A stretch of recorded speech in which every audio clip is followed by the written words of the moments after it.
Hey everybody, good evening. It is Sunday, 7:03.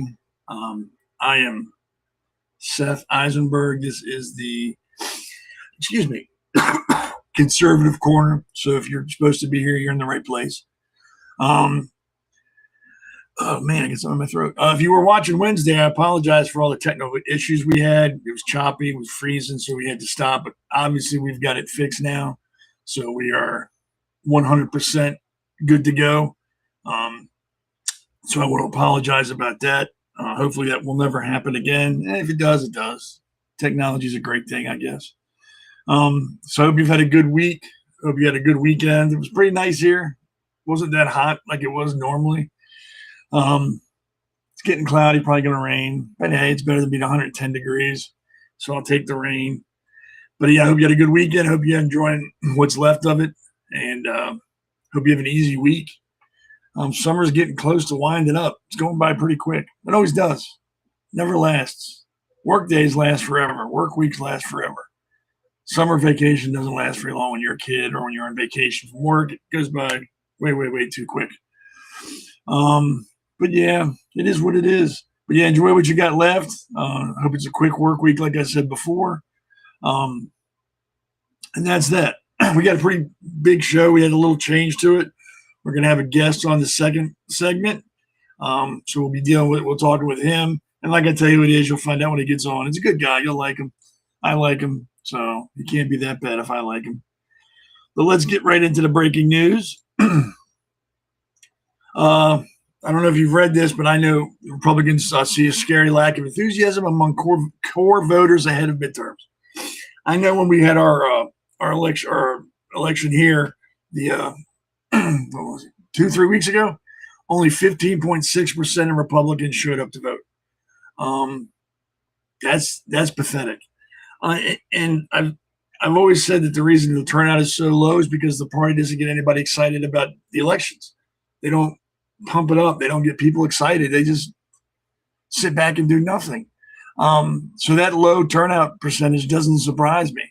If it's going to be low, then it's going to be low next time. It's going to be low the primaries, the generals. If one's low, the other's going to be low. And it's pretty pathetic. 15.6%, I think, came out where I live. That's it. And nobody no one's questioning why. Like, well, why is it so low? What can we do? I can tell you what you can do is start supporting your candidates. Even if you're not going to support them, excuse me, because there's 3 or 4 people running, support the election in general. Get people excited about going out to vote. Get people excited to get off their butts and go do something. But just 15.6% is sad. I think that's the lowest it's been in my county as far as I can remember. But there's nothing we can do about it. It's up to the party. And then again, you should vote. And don't expect somebody, well, my neighbor's going to vote, so everything's fine, or this is going to. Just do it. Vote on your own. Don't depend on other people to do it, because that's how things happen. And that's how we get people like Biden and Obama. This is in Maryland, where I'm at. Let me find the information on that. 3 schools in Maryland are being investigated over transgender student policies that should have changed. Montgomery County, Prince George's County, and my county, Frederick County. Federal agency said its Office for Civil Rights opened the probes under Title 6, 1972 law prohibiting sex-based discrimination in education programs that receive federal funding.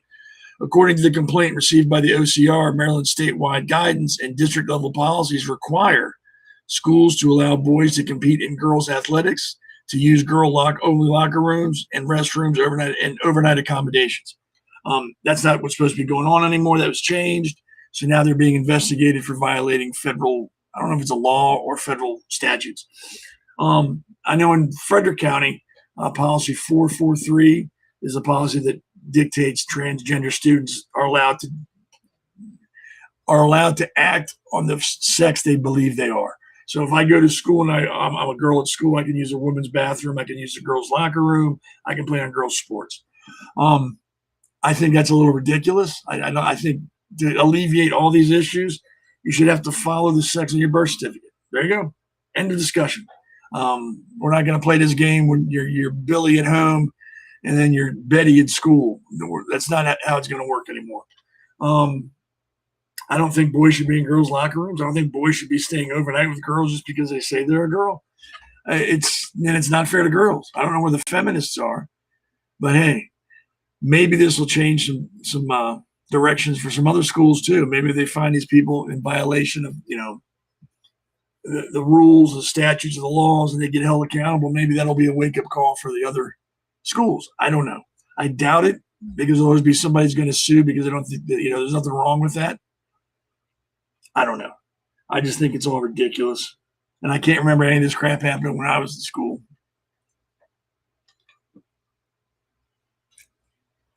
Trump pauses U.S. strikes in Iran after 2 weeks of attacks. I don't know why we're pausing. I don't understand this. We need to finish it. Finish it once and for all. Be done with it. We need to stop pussyfooting around with these people. If we're going to bomb them, bomb them. If we're not, stop. Because all they're doing now is taking the pause time to regroup, rearm, and reallocate. That's all they're doing. They're not doing it. They're not taking this time to reflect on what they're doing. They're arming up. I don't know how many times they have to do that before we realize a pause only benefits them. They use that time to regroup. Why we continually, let's take a break. Goes, no. Pound them into the ground. Drop the hammer and keep dropping it until they beg us to stop. That's the only way that you're going to beat that regime is if you kill them all. Not this, patty cake. Take a break every other week or it all benefits them and we've played with them too much. The world has taken too much from them and it's time to end it. Be done with them. Or it's just going to keep, it's going to get worse. It's never going to end. It's always going to be, we had a month or two of peace talks and then they started up again. Now we got 2 weeks. It's going to start up again. I don't know what it's going to take for all these smart people in DC to realize taking breaks doesn't help us. It helps them. It's starting to get really stupid. Really stupid. Here we go. I don't know if y'all heard about this in Berlin at the Pride Fest. It's been labeled a terrorist attack now. Authorities shot and killed a suspect believed to be responsible for the deadly attack at the Berlin Pride on Saturday, according to the police. The suspect was identified Sunday as Abdul Ballout. He allegedly plowed a vehicle into a crowd of revelers, leaving one woman dead and at least 29 injured. Officials have said that the attack was likely motivated by Islamist extremism. We don't think it's not likely it was.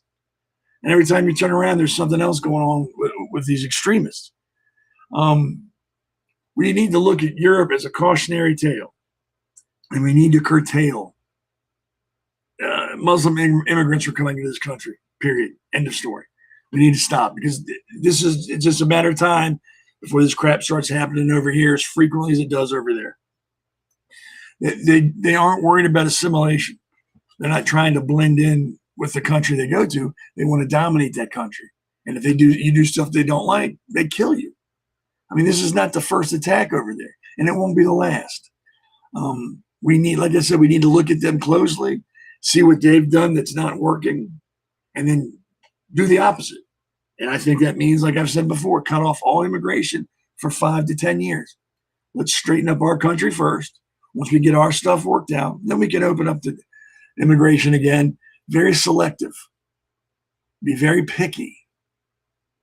Not let anybody just come in because they want to. We have to make the entrance as difficult as we can. Not impossible, but difficult. We don't want every Tom, Dick, and Harry just sashaying into the country.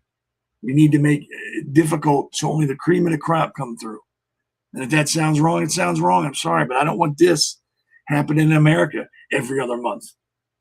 And I think he got out with a knife and was slashing people too. And then when the cop shot him, he ran into cops with a knife and they had to shoot him. And someone somewhere is going to complain that, they didn't have to shoot him. And another question I have is, where are all these Muslim organizations that come out screaming and crying when something happens to a Muslim? Why aren't they out now screaming and crying about what a Muslim did to other people? Why aren't they out here trying to defend those people? Because they don't care. There's no such thing as moderation when it comes to Islam. None. or they'd be out right now condemning what he did, and they're not.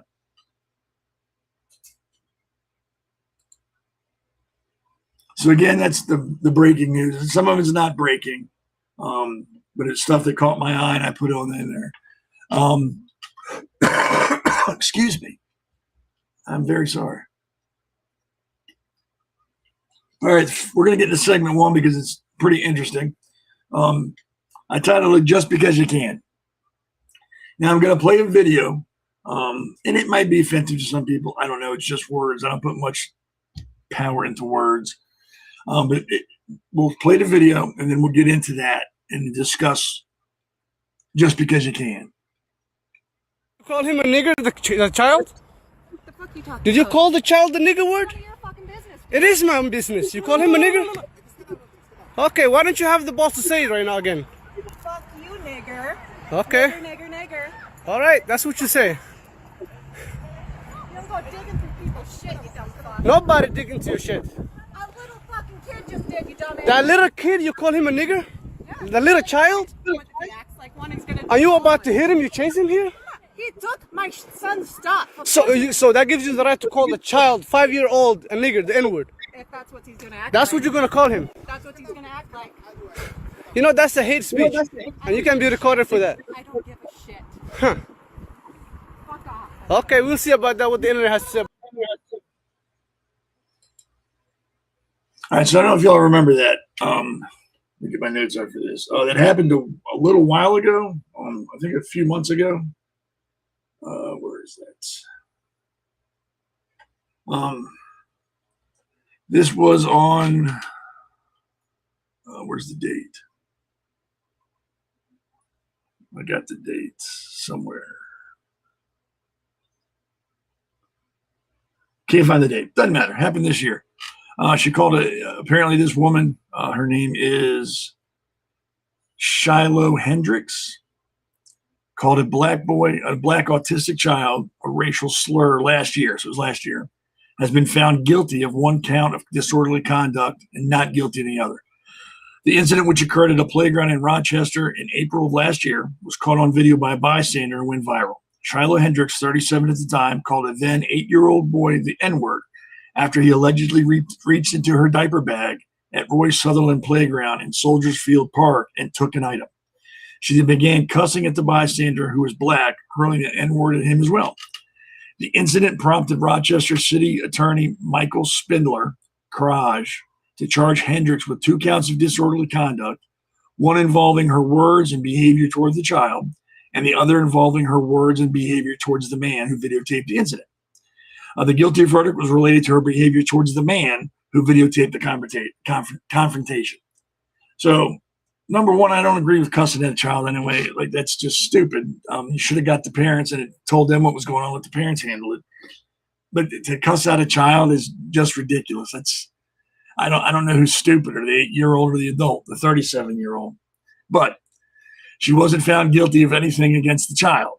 The video we just saw is what got her convicted. Her behavior towards the man, her words and behavior towards the man on the video. I don't know how you can get in trouble for your behavior. She wasn't threatening. She wasn't violent. She wasn't loud. She wasn't chasing after everybody. The guy was asking a question. She was answering. Now, don't get me wrong. I don't agree with what she said. Like I said, she should have found the parents and let them handle it. You don't verbally assault an 8-year-old who's like, well, she didn't know he's autistic. So I don't think that has anything to do with it. She didn't know. Doesn't make it all right. But you don't verbally assault an 8-year-old. But the man was asking her questions. My problem is whether you should have, just because you can doesn't mean you should have said it, but that doesn't make it a crime. It's a First Amendment right. You can say what you want to say as long as you're not trying to incite violence. Like, hey, let's go rob that bank, or hey, let's go beat that cop up. Something that would incite violence.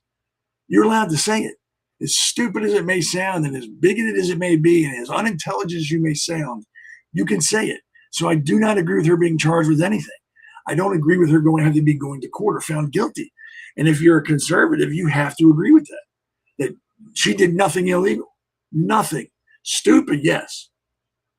Uneducated, yes. illegal? No. Nothing she did in that video at all or said to that man at all is illegal. And I don't know how anybody who has an IQ of a flip-flop would have found her guilty of anything. And what it was, it's all based on emotion. They heard what she said, and that was wrong. That's all that was. She also spoke out for the first time after Thursday's verdict. She said, "Hello, I hope everyone is doing well. I just got back to my sons yesterday after being away from them for several days due to my trial. It's the longest time I've ever been separated from them. I miss them so much. I can't even imagine if they had jailed me for this. My family's hurt. I'm so grateful to be home. I have had an excellent team with me out through this whole thing. My husband has never left my side. Tom Hennessy was reporting the truth the whole time to keep you all updated. My lawyer, Brian Krolos, has proven to be the perfect person for the case. I also had a group of patriots serve as my security. I am so thankful for all of them. I also wanted to add I am not on social media. I have been told there is someone out there impersonating me. Don't fall for their tricks. We all know the verdict. We all know how unfair and unjust it is. This is why I will be appealing. Things are already in motion to do so. I will never stop fighting, and all of you give me such strength and hope to keep my head in the battle.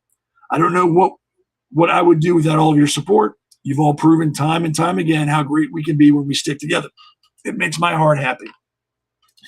Thank you for staying by my side. Thank you for showing the world what we can do. Thank you for helping protect my family. Thank you for everything, Shiloh." It would have been nice if she assumed a little responsibility for what she said. I mean, you don't have to apologize. You just said what I said to the kid was wrong. I shouldn't have done it. And then going on. But she didn't even say that. I don't think people were so much standing up for her. And then, again, this is my opinion. I don't think people were standing up for her so much as they're standing up for the Constitution.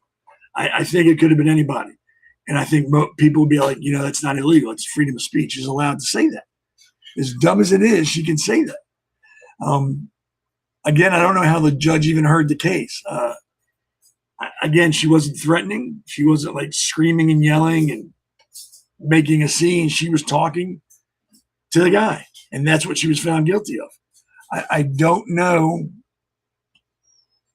Well, I hope they do appeal it, and I'm pretty sure on appeal it's going to get overturned because that's freedom of speech. Again, I may not agree with what you say, but I'll defend it to the death. That's how it is. I mean, it cuts both ways. And just for my own personal edification, I Googled, how many times has the N-word been used in rap songs? And it can't give you an exact number, of course, but it said hundreds of thousands of times. And that's what I've never understood. You don't hear Jews walk around going, "Hey, what's up, kike?" You don't hear Catholics walk around saying, "What's up, kike?" You don't hear Italians going, "What's up, wop?" I don't understand why there's a need to use that word. And then if somebody else uses the word, it's off the hook. It's crazy. People are fighting and rioting in the streets. You can't do that. You can't. You can't say we can, but you can't. It's not how the world works. And if you're going to use it as liberally as it's used in music and movies, what do you expect to have happen? Someone else is going to say it. And you can't blame them for saying what you say. That's just me. And just, again, I did this to make sure I was right. First Amendment, Congress shall make no law respecting an establishment of religion or prohibiting the free exercise thereof, or abridging the freedom of speech or of the press, or of the right to people to peacefully to assemble and to petition the government for redress of grievances. Excuse me. She was just exercising her right. Again, stupid. I don't agree with it. Shouldn't be doing that to a child. So many other things to say, but it's not illegal. As much as we like it to be illegal, it's not. Dumb. I won't argue that. It's very dumb. It's uneducated. Let's see what the NAACP had to say. Of course, they got to pipe in because they make money off racism. At the NAACP, we have a saying, when we fight, we win. The verdict is an important step. It sends a clear message that conduct motivated by hatred and directed at vulnerable children or any person in our community has consequences and will not simply be ignored. The Rochester branch of the NAACP thanks the Jamal family for their courage in seeking justice for their child. We thank Rochester attorney Michael Spindler Cradge, prosecutor Nicholas Chabelle, and the entire city of Rochester attorney's office for their professionalism and dedication in pursuing the case. We thank the Rochester branch of the NAACP Executive Committee for their unwavering commitment through this journey. We thank the NAACP Minnesota-Dakota Area State Conference for its guidance when it was needed most. And lastly, we thank Rochester community members and people from across the country and around the world who reached out to us and stood with us in our efforts to fight for justice and support this family. Throughout this process, our focus has never been one individual. Our focus has been on a child who deserved dignity, a family that deserved justice, and a community that deserves to live free from hatred and discrimination. President of the Rochester branch of the NAACP, Wally Elgabidi. I probably butchered that name. I've never cared what the NAACP has to say about anything. I don't. They're a racist organization that gets paid on racism. So if they can't find racism, they don't get paid. So they will drum it up whenever they can find it. Like the Reverend Al Sharpton, another mental midget who can't even pay his goddamn taxes, but he's got something to say about everybody else around him. I don't know how he's a reverend. I don't know how he got that title. So again, the NAACP, nobody here is taking any accountability for anything. Hendricks hasn't taken accountability for being stupid. This family here hasn't taken any accountability for their son going into somebody else's personal belongings and taking something. Nobody's accountable for anything. It's ridiculous. So that's just how it goes. But yeah, it's not illegal. I don't know what justice they're seeking. What justice? What? Gonna wash her mouth out with soap? I mean, what happened? What damage was done to anybody at all? Maybe the kid got scared. Okay, he'll get over it. She caught flack from everybody who saw the video, so that was her punishment. I mean, she made what? A couple $100,000 on GoFundMe, which is probably going to lawyers' fees and all that. But then if people complain about that, well, you got the guy that killed Austin Metcalf, got almost $1 million from the GoFundMe. So you can't complain about that. There was nothing, there was no law broken. None. I don't understand what it all boils down to feelings. Someone got their feelings hurt. So they sued. And then you have these people who are lawyers that should have known better and said, look, there's no crime here. Unfortunately, there's no crime. We can't prosecute anyone. What are we going to prosecute? She said a bad word? I mean, maybe if there's more to the story, like she was throwing things at the kid or she was screaming and yelling at people and making a scene, okay, then you charge her for disorderly conduct. But you can't charge her for her behavior or the words she used. You can't charge her for that. That's ridiculous. That's where I have the problem. Because what's next? Someone calls you stupid? They can sue you for that. Well, my son's, he's special. You call him stupid. Now we're going to sue you for that. I mean, people laugh when you say it's a slippery slope, but it is. Where does it stop? When does everything become illegal? Call someone dumb. Call someone retarded. Call someone gay. When does that become illegal? When do I got to start worrying about what I say in public because I don't want to get sued or arrested like they do in England for stuff people put on social media? They arrest people. People need to toughen up. Again, this whole situation was mishandled. Mom, Shiloh Miss Hendricks should have gone to the family. What was her name? The Jahals or something like that. Yeah, the Jamal family should have found the mom, said, hey, look, your son just went through my bag, took something I needed back. Can you get it? Would have been handled fine. And that would have been the end of it. There was no need to call the little kid the N-word. There was no need to sue. We live in a country of victims now. Everybody's a victim. Everybody wants to sue. Everybody wants to get paid. What happened to minding your own business? I mean, why was the kid running around going through people's bags anyway? Where was the mom? Was she not paying attention to what her kid was doing? That sounds like a mom issue or a parent issue. Were you not paying attention? When I used to bring my kid to the playground, I used to know where he was all the time. There was never a time when he ran off and I'd be like, well, where is he? Where'd he go? I knew where he was. So it just sounds like a comedy of errors. Everybody looking to be like out victim the other one. I don't agree with what she said. I don't. I think at the very least, someone should call her an idiot. But then she probably would have sued them for words. People, if you're watching this and someone calls you a name, just walk away. So I tell my kid, who cares what they say? Words only have the power that you give them. That's it. They don't have their own power. It's what you give them. And if you teach your kid, if you react to something like this, from now on, your child's going to react to it just like that, because now they think it's important. It's not. What other people think about you is not important. What other people call you is not important. If they don't share your last name, if they don't pay your bills, and they don't share your bed, what they have to say doesn't matter. Seriously, doesn't matter. And people need to start getting to that frame of mind. That stop being a victim. Stop looking for a reason to be a victim. Stop looking for a reason to be upset or offended by things. Life goes on.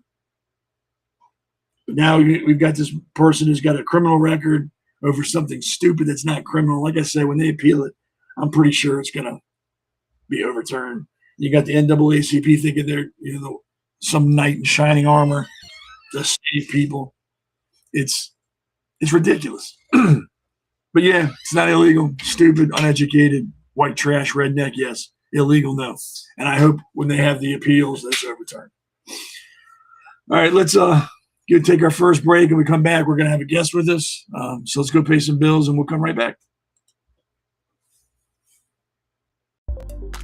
America's Pulse Network. The mainstream media is bought and paid for. The truth is twisted to fit their agenda. But America is waking up because podcasts are the future for trusted media. Welcome to the America's Pulse Network. It is a network built by patriots that upholds the Constitution. The America's Pulse Network stands for God, truth, and the America First movement. There is no corporate propaganda, no government spin, just real news, real talk, and real voices fighting for faith, freedom, and the future of this great nation with common sense. Here are some of America's Pulse Network podcasts. Alexandra Levine Live, hosted by Alexandra Levine. Jersey Shore Podcast, hosted by Damon Galdo. The Conservative Corner, hosted by Seth Eisenberg. APN's The Pulse, hosted by Alexandra, Damon, Elena, and Seth. So tune into America's Pulse Network on the following social media platforms: X/Twitter, Rumble, Truth Social, Parler, Facebook, and YouTube. Join the revolution. Because the pulse of America beats for God and country. America's Pulse Network is for faith, family, freedom, and truth.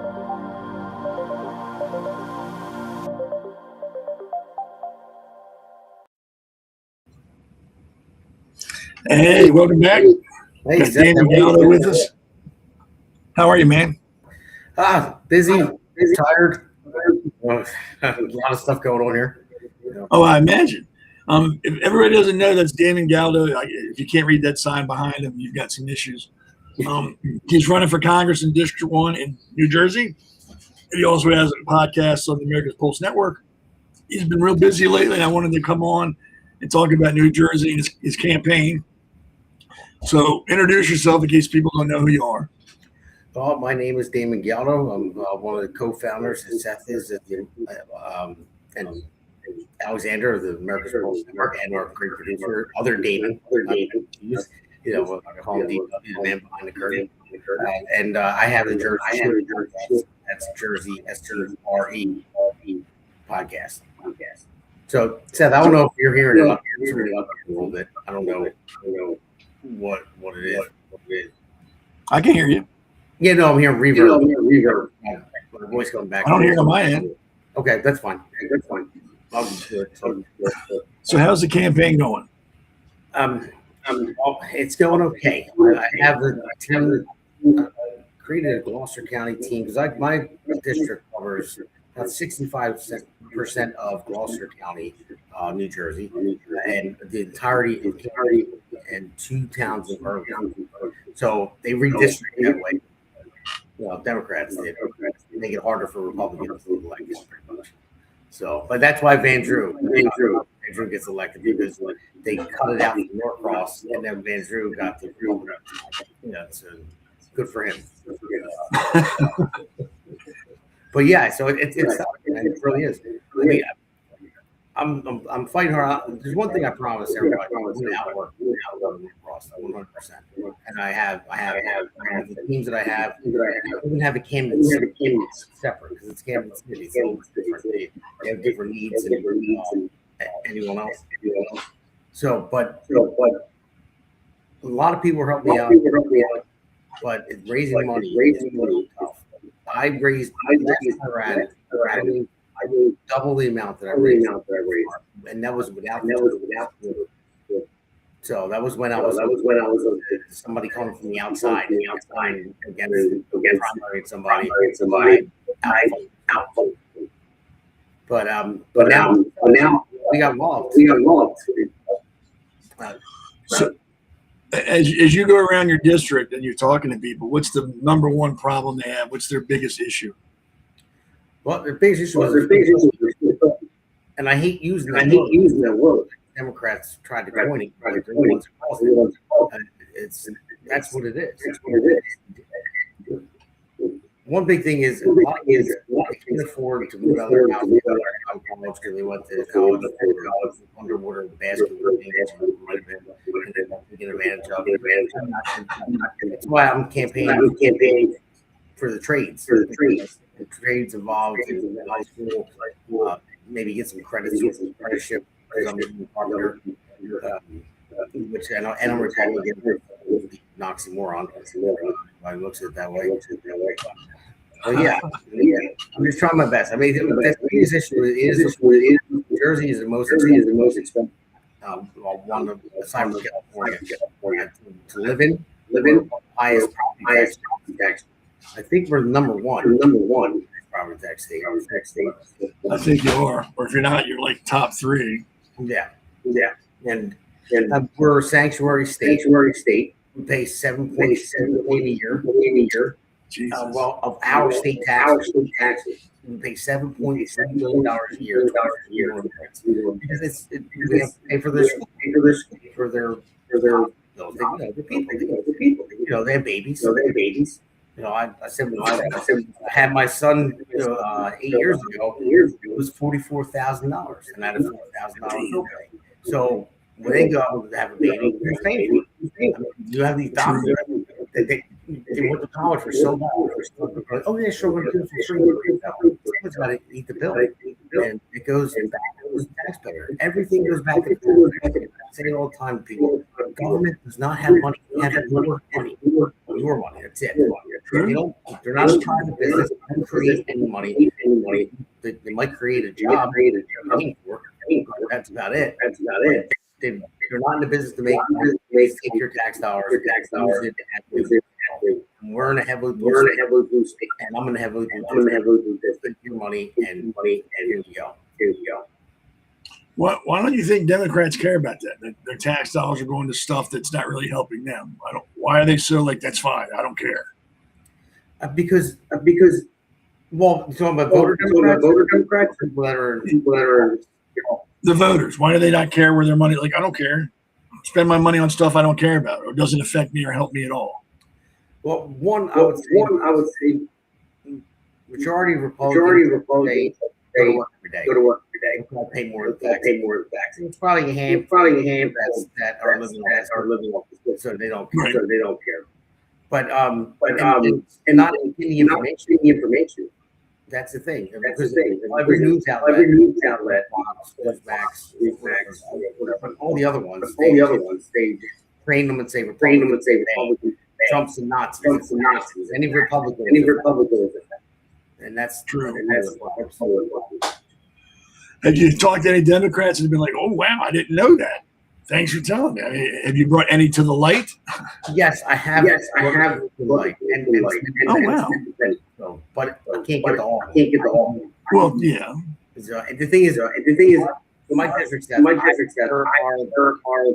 240,000 registered Democrats. There's 130 registered Republicans. But there's 210,000 independents. So I need independents on my way. I need Democrats, and I need Republicans. They don't come in. We only had 20%. Damn. Yeah, I don't know if you saw the first part of this. In my area, when we had our last, election, we only had 15.6% turnout from Republicans. I can't remember when it's been that low before. It was embarrassing. Yeah. Do you think that the party, I don't know, like in your state, the GOP NJ, do you think they bear any responsibility for that? Like, should they be getting out more and getting people excited, or is that on the candidate to do? It's more on the RNC. Without I spoke to RNC to NRC team for Congress and even jumped NRC Senate. They said they're not going to all the money that they have, way more than ever. But they're leaving New Jersey unwinnable. And I tell them, you know why it's winnable? Because you don't help. Yeah. Maybe if you helped, it'd be winnable. Yeah, like Justin Murphy, they're running against Ford Book Rest, like 25 million. Justin has money pretty much, and I guess and help. And well, the county cares, local, but nothing. Rates. I need more involved. But no, they're not getting involved. And Norcross has $1 million versus my $3. So Fredo got some money, huh? all the money that he gets. That's the 1% coming from grassroots people or New Jersey itself. The That surprised me. all around the country. I mean, defense contract. He's on the defense force, and he gets a lot of money. From that, And nobody cares. no. And his brother, That's the problem. his brother is on the country. I don't. So I know you said so in relation, because I don't know the layout. So District 1 in relation to Jersey, is that the middle, bottom, or top? So north, middle, or south? Well, it would be south. If you want to go south, that would be like so I will be south west. Okay. Are you getting like, what's the word, like warm receptions when you do your appearances? People come out and ask you questions and seem excited about it? Yeah, I was at an event. Two events. Booked. My schedule's booked. Yeah, I do. They're Republican events. So of course, I'm trying to get Democrats to come. Even my next fundraiser, it was like $5 August at the Mount Royal Inn. And I said $25 if you bring somebody new. So that's their ticket. I need to speak. How do you do that? That's the question I was going to ask. How do you get out to the independents? What steps do you take? Do you go to certain places or do certain things to reach them? Well, a lot of it is door. Also going to concerts, like Cherry Hills, for example. Okay. Have a lot of free concerts. Have people that come. It might be 1,500 show up. And stands there at the gate. Name recognition. They can toss them when they're done. Do you think you're reaching some independents? Do you think your name's spreading in that community? I think so. Do you think people are tired of Fredo? You think they're like, hey, this guy ain't done nothing for us? They are, but the only thing is the SAVE Act is passed. I mean, you heard what happened. But Yeah. Cheryl came out with 6,600 people voter rolls that were illegal. Now, there's way. It just so happened that press conference and we talked about it. And then the next day, now we just found 6,000. Oh, now you got it. Exactly. It's unbelievable. It's unbelievable. Yeah, that was a little crazy. That was. Yeah. And they're saying there's like 35,000 that they found as of now. Jesus. Because in New Jersey, you're a state, and they give you a license. Immigrant. And where do you register? Motor vehicles. Yep. You go to your license. They register you up. So That's crazy. That's one of the reasons. That Jackson lost. Oh, That she had 500,000 more votes, but he got 100,000. Jack did 2021. So 600,000 more people came out to vote. No. That I don't know how anybody could see that. Yeah, I was gonna say they say 6,600 or something like that. Yeah. And everybody thinks that's the exact number. No, it's not. That's probably 10% of what they got. It's probably 60,000, and they know it, but they're trying to downplay it. I got nothing on that. That's just pathetic. I mean, it's simple. Oh, here's a name. Oh, they're illegal. Take them off the roll. That's all you got to do. That's all you got to do. They got computer programs that probably can do it for you. Well, New Jersey's being Yeah. They won't give up their vote.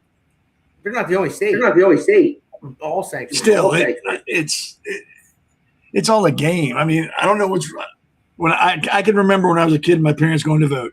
It was one day, paper ballots, and you had to show an ID, and it ran smoothly. Yeah. I don't know what's happened that all of a sudden we can't do that now. It's not going to work. Why is that not going to work? It worked for decades. Yeah. But now it won't work. And then no one ever talked about cheating. Yeah, I know. And it was probably less expensive then to run a vote to run an election because you didn't have to worry about the computers and the processes. And you just had 3 people. Here, you sign this. Let me see your ID. You're good. Here's your paper and a pen. Go vote. Yeah. And even if you have watchers, every candidate can have a watcher and every polling station. Yep. Well, now we use so it's a USB port that comes, and they put it in the machine. And we have early voting. So we vote early to the polling station are open down roughly 35 days before election day. But even with the USB thing. Now the watcher can see if it's wiped out. There's nothing wrong. Right. They can check that. When they do. But after everyone votes at the end of the day, Weber is the one USB to where they count the votes. Right. House, Gloucester County. Who knows what they do? How do you know that it's in a laptop? I watched the video the other day. Exactly how they could do it. Jesus. That's yeah. You get a 15-year-old kid with too much free time on his hands. He could probably change the entire election from his phone now. Didn't Stalin say it's not who votes that matters? It's who counts the votes that decides elections. Which is the truth. Well, if enough people got involved, and you had an election. Now Trump said that fraud was 20, and he votes for him. I think 85 million, 77. Yeah, there was only 150 registered. Yeah. But I remember a story that it was years and years ago. TV election. Somebody had they sit out there and they count one person into vote. Now it's a little different here. Right. But in my district, If I had enough people, not that big, it's big enough. Right. New Jersey. Somebody stands there. Every single person walks in there. And then if there's more votes, then hey, got a problem. I'll get some body cams. So I need the help. And I think that's why they don't want to do paper ballots, because that's all that really does is count. How many people do you have? I've had 300 paper ballots. I have 10 left. That means you gave out 290. It's sad that you can't trust an election. I mean, don't get me wrong. I think cheating has been going on forever. And I think now it's just easier to find because it's all computerized. You can see it. Like, oh, look at this. But I don't think it's anything new. But I think it's gotten more sophisticated. And I think it's more dire because it can affect bigger outcomes than local elections, I think. I'm not a conspiracy theorist, but I think it needs to be addressed seriously, not like taken off, just off, like a joke. Hey, listen, Doug. I think they said you leave and come back. Because I can. All right, yeah, that's fine. I won't go anywhere. Right. I'll do a little song and dance number while you're gone. You got it. I'll break back. All right.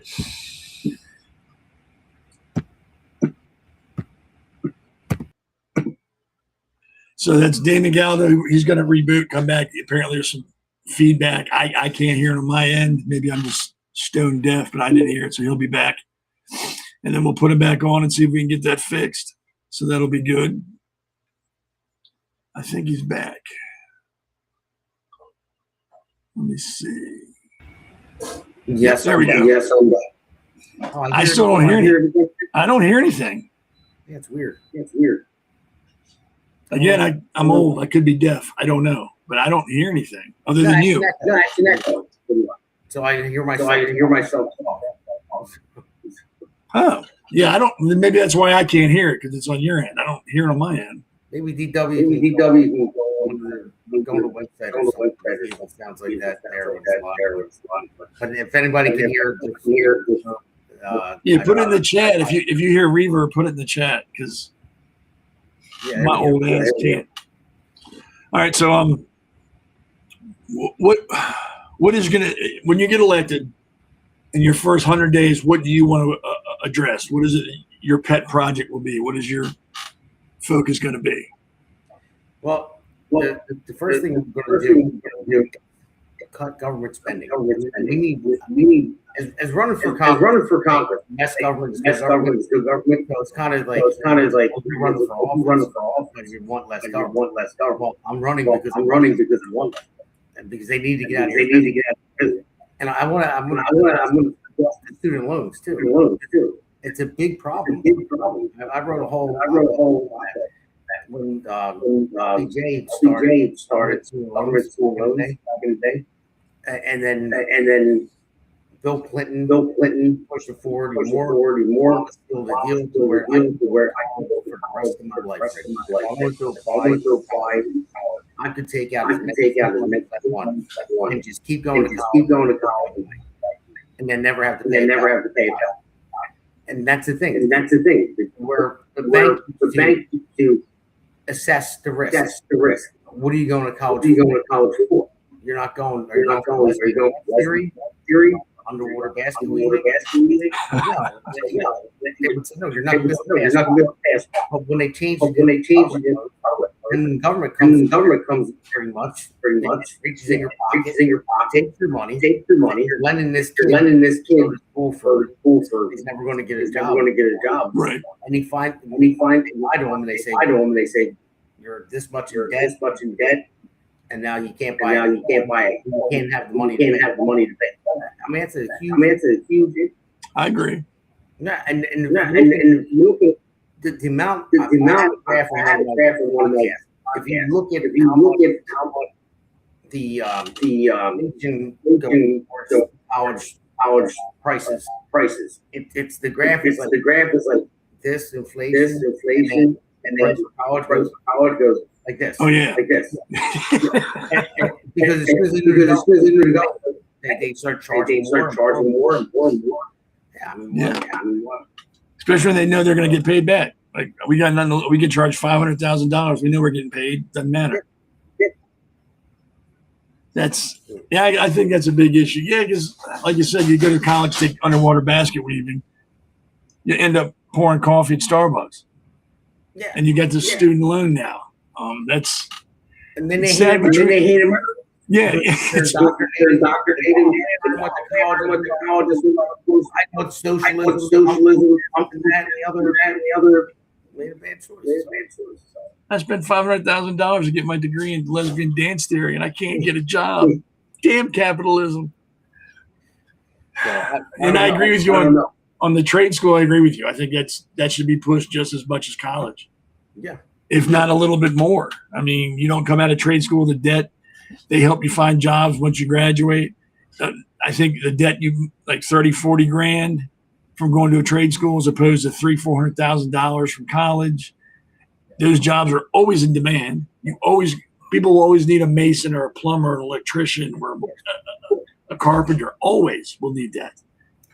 Someone that can do lesbian dance. Yeah, you will always have a job. Always. There will always be a need for you.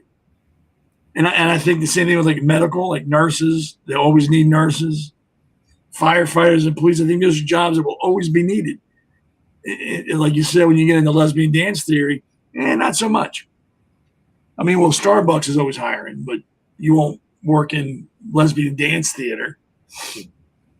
So when I ran for office way back in 2018, of course, much lower station, just Board of Education, I ran into some very interesting people. What has been the most interesting conversation you've had with somebody while you're campaigning? What, like, anyone ever caught you off guard with something like, whoa, what? Well, let me think about it. There's been quite a few. The most one. I'll say my buddy Butcher. Want to work Kamala Harris. And I'm like, are you kidding me? That was probably the most interesting. I'm like, how she does. She's going to do. She's not Trump. Yeah, that's a great reason. Yeah, okay. Can you come up with anything else? What are her policies? She hates Trump. Yeah. He's like, he's not Trump. Okay. Ruin the country by voting for somebody. But that was what. And even when I'm getting my petition about is the same thing. I have Numenor, so I don't. Republican House. We needed them to sign about. We talked about this before. We need that. Which is crazy. Yeah. So I know it's Republican. And they asked me, you a MAGA Republican? You're a Republican. I'm a Republican. They said, what making America great? I don't know. Why ask? Who do you vote for? I felt like telling some of your business. Yeah, that's none of your business. But I said, Republican. I'm going. Just saying. Me asking who voted for. I said, don't tell me. And they're like, I'm not signing the petition. You're not a Republican. So like they think no. Or hang up. He happens to be the president. Yeah, that's what I got. Yeah, when people ask me who I voted for and I tell them Trump, they're like, oh, you bootlicker. I was like, dude, just because I voted for him does not mean I agree with him 100% of the time. Not at all. It just means that I thought he would do better for me than the person he's running against. That's all that means. Doesn't mean I'm like, ooh, worshiping at the church of Trump. I agree with the man like 90% of the time. Yeah. There's still that 10% where I'm like, no, dude, I don't like with this Iran thing. I'm not on board with him. No, this either finish it or get out. Stop half-stepping. That's going to be the midterm. I know. I can imagine. So how do you approach somebody that says, well, you voted for Trump. You're not my guy. I can't trust you or whatever. How do you approach that? I say my name is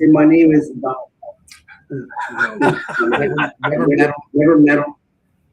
I had two options. I had Kamala Harris, who's a crazy sailor. Well, unintended. But yeah, and then I had Trump. Who am I going to vote for? It would be Kamala. I mean, what else? Not vote at all. You would think that's what they want you to do. Yeah, I mean, I know for that reason. It's like vote. Or get out in the primary. Because 20% came out in the primary. In New Jersey, anyway. 20%. So don't complain anybody else. Oh, I'd be voting. You got out in the primary. You actually liked. You didn't. It said someone else that you didn't like. And then you don't vote. And then you don't vote in the general. Yeah. You would think it'd be easy to make like, oh, I can understand that. That makes sense to me. But a lot of people, like you said, hate Trump. That's all that matters. Yeah, it doesn't make any sense to me. I didn't land here. In airport. I'm a carpenter. It's struggling to pay my bill in New Jersey. I'm trying to make it different for my children. I know all about that, man. Trust me. I'm in that boat right now. Yeah. So before I let you go, because I don't want to, I'm sure you're exhausted, want to rest. Take 2 minutes and give your stump speech. Give your elevator speech. All right. Well, listen. Again, my name is and I'm not a group. I've never been elected. Local committee. That's just helps out. That's politics. But if you go to my website, vote Damon. Galdo.com. I'm saying it's slow. Because I keep hearing my voice. I honestly don't hear it. Oh, it's weird. But and I don't need what you guys can afford $5 will help out. Corrupt family. Well, I can't really say. I think they are related for council. We're not defeated. But it's something there. So I'm not accusing them. Correct. You're indicted. There's something there. But other than that, the Jersey, it's SURE. I won't be on the next couple of months. I mean, when I can make it, I will make it. On Mondays at 8:00. I will not be on the because I have to go to. But I will. And I thank Seth for that because I had a little bit of time. Are you going to post where people can come see you at? Like if these appearances you're making, are you going to make a post like, "Hey, I'm going to be here this date, and this date"? Yeah. If you go on my Facebook page, it's MJ Congress. Elena is handling it. And if I don't get her, all these kill me. And get her events because she didn't tell about it. I would have posted her. Sorry, I've been busy. So, but now she's on the team. She can see them all. But don't make her mad.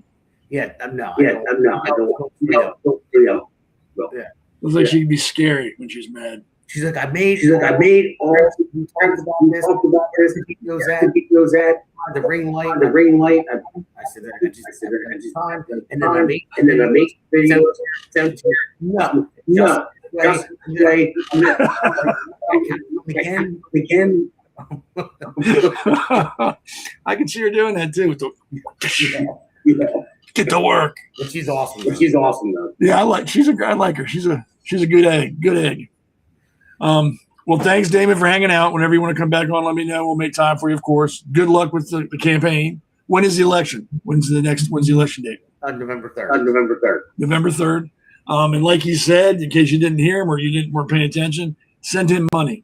Running a campaign is not easy. It's not expensive, or it's very expensive. It's not easy. And the higher you get up in the food chain, like Congress, it becomes more and more expensive. 5, 10, 15, 20, whatever you can send him, send him. And I would give it directly to him or his treasurer. I personally wouldn't go through the party just because I've had bad experiences. I'd give it right to him so I know it got to him. Don't go through the party. Don't go through the party. Money. There you go. Don't go to the party. Get it to him. And I'm sure if you go, vote DamonGaldo.com. I'm sure there's a way to send him money. Go there, do that. If you don't have money, give him time. Go door knocking for him or with him. Anything you can do to help. I mean, he's got an uphill battle. It's not impossible. He can win, but he's going to need help. He can't do it all himself. And if you don't support him, you don't help him, you don't give him money, you don't spread the word, and then Fredo wins again, you cannot complain. You have nothing to say because you did nothing to help. So you've lost your voice. So help him. Help him and help Justin Murphy. Get both of these guys in because Jersey needs them.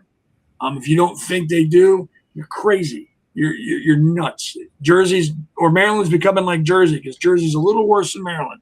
Not by much, but just enough to where Maryland's trying to catch up. So help them. Send him money. Send him whatever you can. Seriously, I'm not being funny. I'm being serious. He needs money. Everybody who's running needs money. And always support the most conservative candidate you can find. And that's right there. Damon Galdo is the most conservative candidate you're going to find. All right, well, Seth. Thank you very much. Time. So whenever, Hammer. I better go do some. Before I'm gonna call through. Videos. Don't throw me under the bus. All right, man. I'll talk to you later, boss. You have a good one. You got it. Thank you, Seth. You're welcome, man. Right.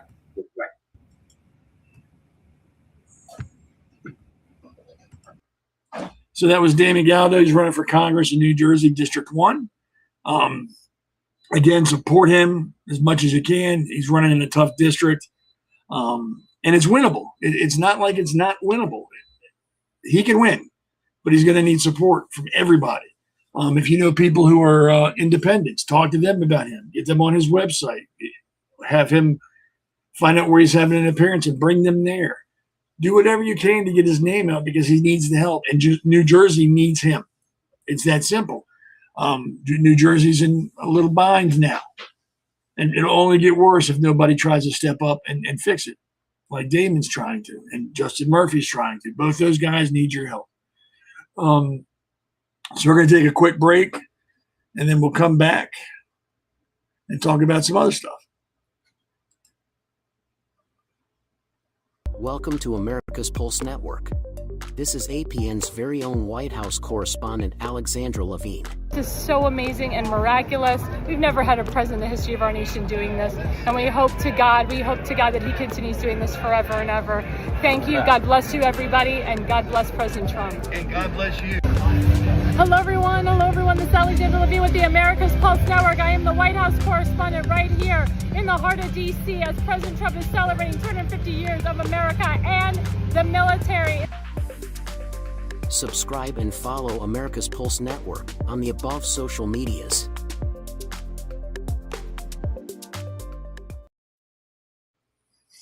So yeah, there's Alexandra Levine. She's our White House correspondent. She also has her own show, All In with Alexandra.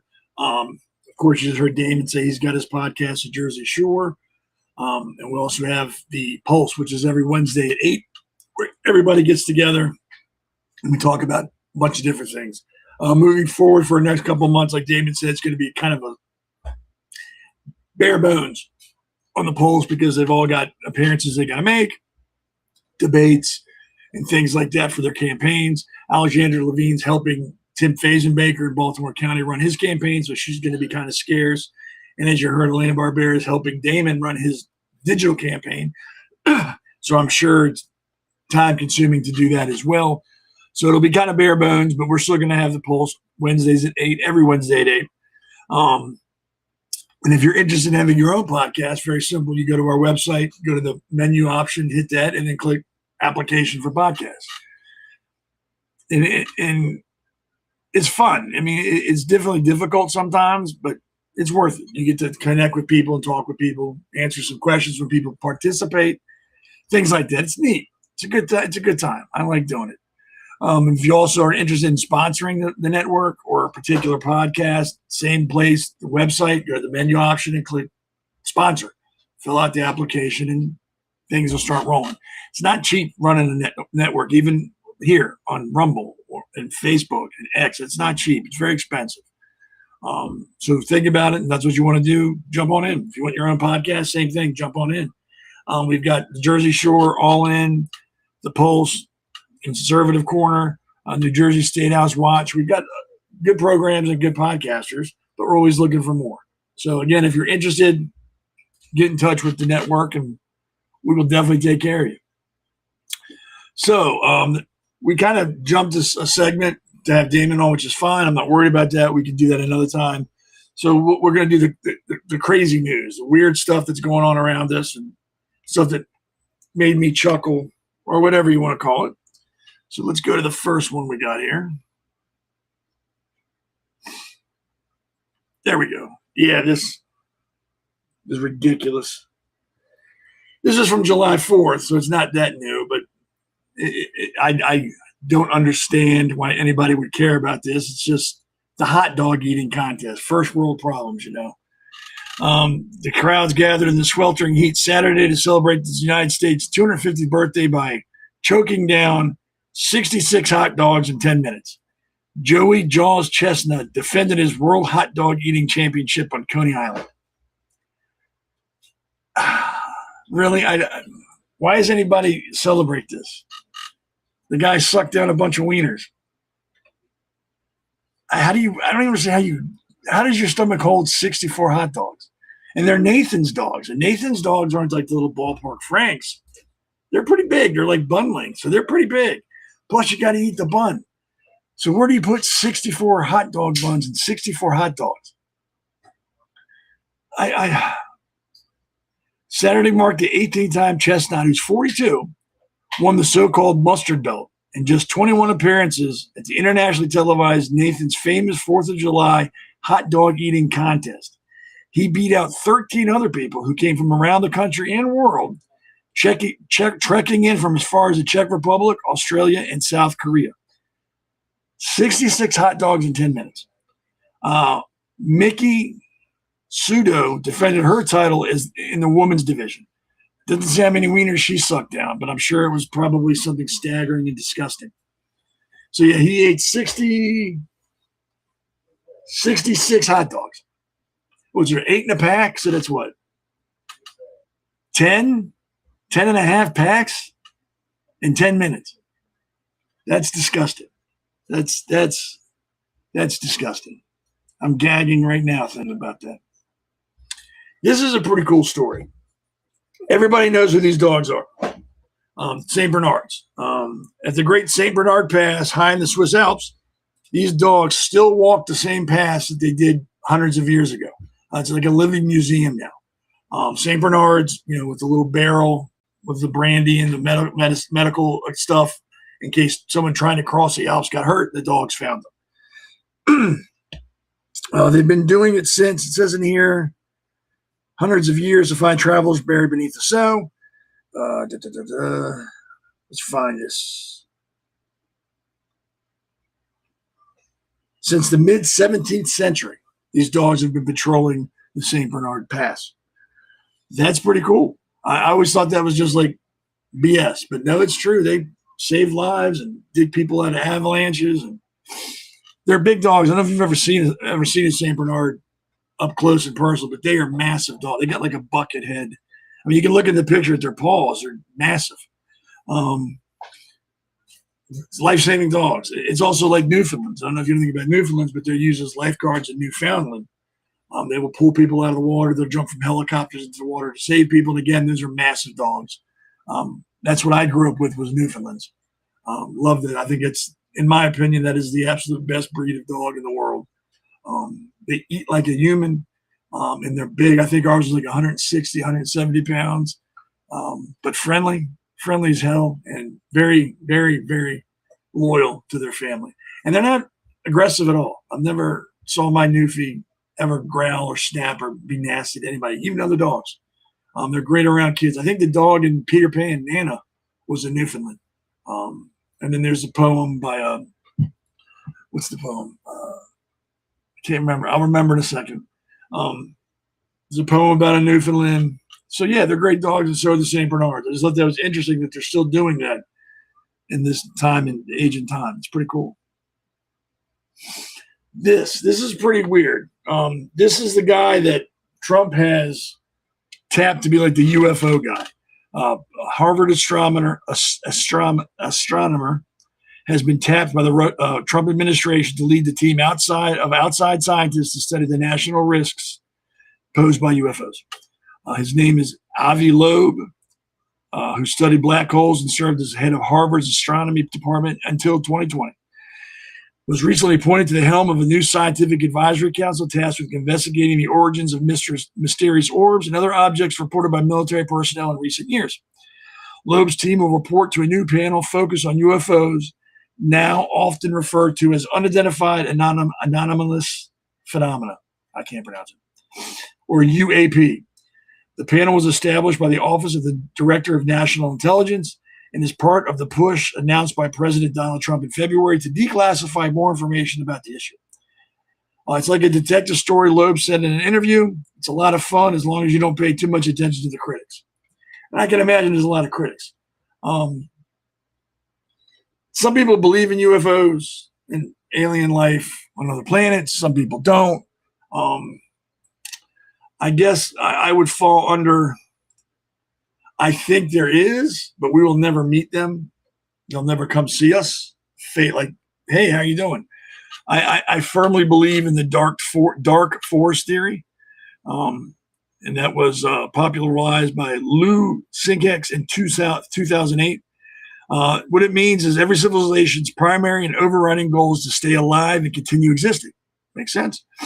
Matter and energy in the universe are limited, meaning different civilizations may eventually compete for the same living space. It is impossible to ever truly know the intentions of another intelligent species.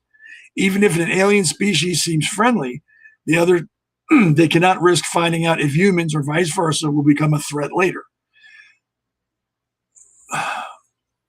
What it really means is they may know we're out here, but they're never going to come here. And we're never going to go there because we don't know if they're going to be violent and try to take over the world. It's like hunters moving through a dark forest, hiding behind trees, hoping not to be seen by the other hunters because they don't want to get shot because they don't know what their intentions are. That's what I think. We don't know what their intentions are, and maybe it's best we don't make contact. And the other civilizations may think the same way. Hey, maybe it's best we don't go out there and start messing with people because they could be gigantic jerks and just kick our ass. So that's what I think. They may be out there, but we'll never make contact. Either they're too far away or they're too suspicious, or maybe they're not technologically advanced enough to come see us. I don't know. What we're seeing now, I think, is government projects that have gotten to where they need to go out and test them. I don't think they're UFOs. I don't think they're time travelers like some people think. I think it's just government projects that are in the testing phase. And maybe we'll find out sooner or later. I don't know. Couldn't tell you. Excuse me. So, like I said, we skipped a segment, and we'll bring that up next time. I enjoyed talking with Damon, so that's fine. If we didn't get to it, I don't care. It's more important to talk with him and get his name out there and help him get elected. So, again, thanks, Damon, for coming on. It was fun. He's a good guy. I like him. I met him once, drove to Jersey for an election evening appearance for, I can't remember for who, but it was in New Jersey. And I had fun. Met both Damons. It was a good time. I have to do that again soon for another election or something. Who knows? But just to go hang out with the guys is always good. So we're about that time where we wrap things up a little early, which is fine. So again, remember we have Jersey Shore, the Pulse, New Jersey State House Watch, all in. And then I have the Conservative Corner the last Sunday of every month. Let your friends know about it. Share this. Like and follow us on Rumble, YouTube, X, wherever you can find us. Follow us on there and like us. The more people that follow us, of course, we get bigger, and then they can't ignore us. And if some of those other podcasters that just preach hate and violence and all that other stuff can get millions, we should be able to get millions. Honestly, we should. So share us with your friends and your family. Share the people you don't know. Just share us. So if you've ever followed my podcast before, towards the end, I always give my opinion on something. Sometimes it has to do with the show. Sometimes it doesn't. This one, again, has nothing to do with what we just talked about. It's more about just stuff that I want to share with you, my opinion. So you don't have to agree with it. You don't have to like it. It's just an opinion. So let me read it to you. Arguing on social media is peak human stupidity dressed up as a hobby, and most of us are absolutely professionals at it. You see some complete clown drop a take so brain dead it should come with a medical warning. Instead of doing the rational thing, scrolling past and protecting what's left of your sanity, you decide this particular specimen needs to be set straight by you. Like the entire internet has been holding its breath waiting for your wisdom. You crack your knuckles, type out a reply that feels sharp and devastating in your head, and hit send. Then you sit back like you just solved world hunger. 8 seconds of smug satisfaction. Then the replies start arriving, and you realize you've just signed up for unpaid overtime in the department of dealing with absolute stupid people. First up is the guy who clearly only read the first 3 words, but still replies with the confidence of someone who's never been told he's wrong. Source, he demands, as if he's chairing a UN inquiry instead of arguing from the toilet he's sitting on. You give him a source. He ignores it and posts a meme. Then comes the wall of text merchants whose replies are longer than most novels and somehow still manages to say nothing coherent. Buried in there is a theory involving chemtrails, the Rothschilds, and why pineapple on pizza is a globalist plot. And he's calling you unhinged. You try the reasonable approach. Big mistake. Reason doesn't work on people whose entire worldview is held together with duct tape and resentment. Within 3 replies, the conversation has left the original topic entirely, and you're both accusing each other of being the reason civilization is collapsing. He calls you a sheep. You call him a mouth-breathing conspiracy addict. He brings up your old profile picture from 2019 like it's a war crime. You dig through his posts and find one where he claimed birds aren't real. Mutual destruction achieved. The characters never change. There's always the just asking question guy who's never once asked a genuine question in his life. There's the one with a username full of flags and numbers who lectures you about free speech while blocking everyone who disagrees with him. There's the person who replies exclusively in crying, laughing emojis and thinks that's a mic drop. And of course, the absolute specimen who pastes the same 3 talking points no matter what the subject is, like a broken record that somehow still thinks it's winning. You keep going along after any normal person would have walked away. Something in your brain whispers that one more reply will finally make them see the light. It never does. These people would watch a video of themselves being wrong and still find a way to claim victory. Their skulls are denser than depleted uranium. Yet there you are at 1 a.m., heart rate elevated, explaining basic cause and effect to someone who thinks do your own research means watching 3 TikToks by a guy who films in his car and still lives with his mom. Hours disappear. Your real life, sleep, relationships, and any remaining dignity sits neglected in the corner while you trade insults with a stranger who would lose an argument with a damp sponge. You finally log off feeling drained and slightly dirtier than when you started. Then tomorrow, you see another stupid post, and the whole cycle starts again. Apparently, we never learn. We're all out here fighting digital mud wrestling matches with people who bring nothing but bad faith and worse grammar, and somehow we still convince ourselves it's important. Absolute clowns, every last one of us. So again, that's just my opinion. You don't have to agree with it. You can tell me to kick sand, kick rocks, whatever. Just wanted to share that with you. So I want to thank everybody for hanging out. Again, this Wednesday at 8 will be the polls. I'll be there. I'm not sure who else will be there. We'll try to get some guests because, like I said, everybody else has got campaigns to run, so it's understandable. So Wednesday at 8, I will be there, and maybe we'll surprise you with somebody else. But thanks for hanging out with me on Sunday. It's always cool that you take time from your day to hang out with me. I hope you had fun. I know I did. I sound a little hoarse. It is what it is. But thanks for hanging out. Have a good rest of your weekend. Have a great week, and we will see you Wednesday.